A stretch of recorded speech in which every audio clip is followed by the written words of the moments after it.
నమస్తే friends, welcome back to hit cinema. ఒక సామాన్య కేబుల్ టీవీ ఆపరేటర్ చట్టాన్ని, పోలీసులని తన చేతివేళ్ల మీద ఎలా ఆడించాడో దృశ్యం పార్ట్ 1 మరియు పార్ట్ 2 చూశాం. అయితే జార్జ్ కుట్టి ఫ్యామిలీని పోలీసులు మళ్ళీ బుక్ చేశారా? అసలు ఈసారి జార్జ్ కుట్టి పోలీసులకి ఎలాంటి మైండ్ గేమ్ చూపించాడు? ఇక Malayalam super star Mohan Lal most awaited thriller మూవీయే దృశ్యం 3. ఇది నిన్ననే థియేటర్లోకి అయితే వచ్చేసింది.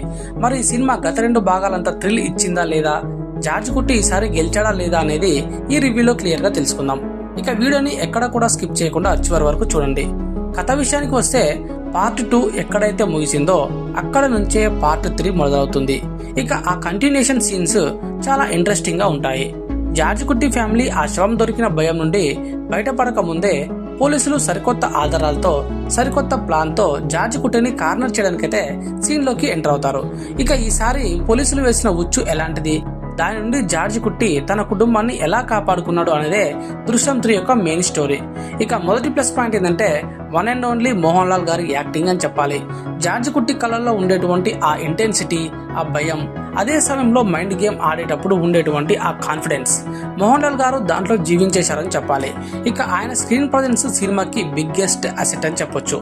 ఇక రెండో ప్లస్ పాయింట్ ఏంటంటే interval, back and pre climax ట్విస్టులు. సినిమా ఫస్ట్ హాఫ్ కొంచెం నెమ్మదిగా సాగినప్పటికీ ఇంటర్వెల్ వచ్చేసరికి కథ ఊపందుకుంటుంది. ఇక క్లైమాక్స్ లో వచ్చేటువంటి ట్విస్ట్ మాత్రం ఎవరూ ఊహించని విధంగా ఉంటుంది. Jeethu Joseph mark climax twist ఈ పాటలో కూడా వర్కౌట్ అయిందని చెప్పాలి. ఇక బ్యాక్గ్రౌండ్ స్కోరు సస్పెన్స్ మూడ్ ని బాగా ఎలివేట్ చేసింది. మైనస్ పాయింట్స్ ఏంటంటే మొదటి 2 భాగాలతో పోలిస్తే ఈ సినిమా స్క్రీన్ ప్లే అంత గ్రిప్పింగ్ గా అనిపించదు. ఫస్ట్ హాఫ్ లో కొన్ని సీన్స్ చాలా సాగదీసినట్టు ఉంటాయి, అంటే ల్యాగ్ గా అనిపిస్తాయి. పోలీసులు వేసే కొన్ని ప్లాన్స్, వాటికి జార్జ్ కుట్టి ఇచ్చే కౌంటర్స్ కొంచెం లాజిక్ కి దూరంగా సినిమాటిక్ గా అనిపిస్తాయి. పార్ట్ 1, పార్ట్ 2లలో ఉన్నంత ఎమోషనల్ కనెక్ట్ అయితే ఇందులో కొద్దిగా మిస్ అయిందని చెప్పాలి. ఇక ఫైనల్ గా చెప్పాలంటే దృశ్యం 3 గత 2 భాగాల రేంజ్ క్లాసిక్ థ్రిల్లర్ కాకపోయినా ఒక మంచి suspense thriller movie. First half లో వచ్చేటువంటి కొన్ని ల్యాగ్స్ పక్కన పెడితే మోహన్ లాల్ గారి పర్ఫార్మెన్స్ కోసం, ఆ అదిరిపోయే క్లైమాక్స్ ట్విస్ట్ కోసం అయితే ఈ సినిమాని థియేటర్లో హ్యాపీగా ఒకసారి చూడొచ్చు. క్రైమ్ అండ్ సస్పెన్స్ థ్రిల్లర్స్ ఇష్టపడే వారికి ఇది ఖచ్చితంగా నచ్చుతుంది. ఈ సినిమాకు మనం ఇచ్చే రేటింగ్ 3/5. మరి మీలో ఎవరైనా దృశ్యం 3 సినిమా చూశారా? మీకు జార్జ్ కుట్టి మైండ్ గేమ్ ఎలా అనిపించిందో కింద కామెంట్ సెక్షన్ లో నాతో షేర్ చేసుకోండి. ఇక ఈ వీడియో నచ్చితే లైక్ చేయండి, మీ ఫ్రెండ్స్ కి షేర్ చేయండి.